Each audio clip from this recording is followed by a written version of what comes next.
أعوذ بالله من الشيطان الرجيم. بسم الله الرحمن الرحيم. يا أيها المزمل قم الليل إلا قليلا نصفه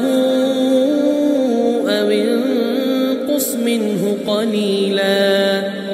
أو زد عليه ورتل القرآن ترتيلا إنا سنلقي عليك قولا ثقيلا إن ناشئة الليل هي أشد وطئا وأقوم قيلا إن لك في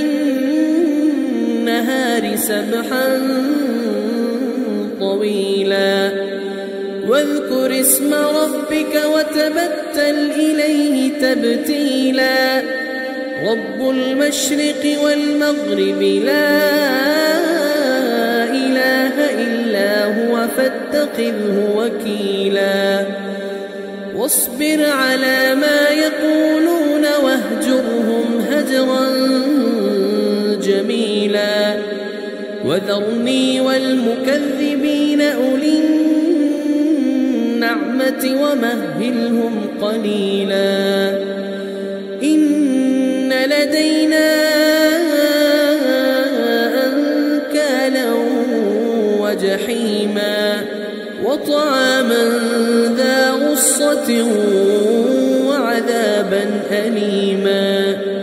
يوم ترجف الأرض والجبال وكانت الجبال كثيبا مهيلا إنا أرسلنا إليكم رسولا شاهدا عليكم كما أرسلنا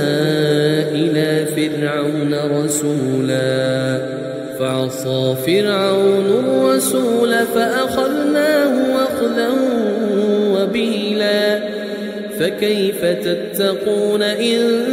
كفرتم يوما يجعل الولدان شيبا السماء منفطر به كان وعده مفعولا إن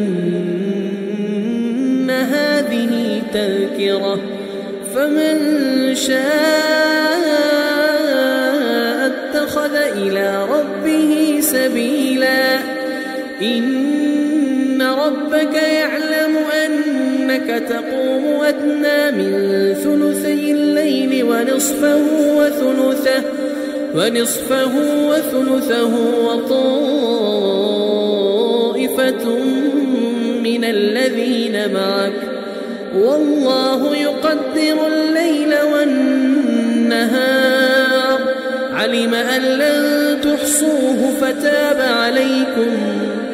علم أن لن تحصوه فتاب عليكم فاقرؤوا ما تيسر من القرآن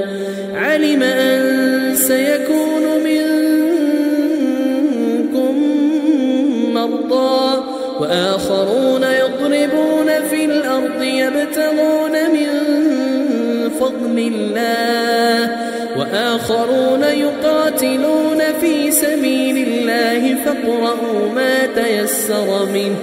وأقيموا الصلاة وآتوا الزكاة وأقرضوا الله قرضا حسنا وما تقدموا لأنفسكم من خير تجدوه عند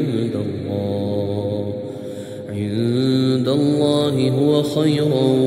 وأعظم أجرا واستغفروا الله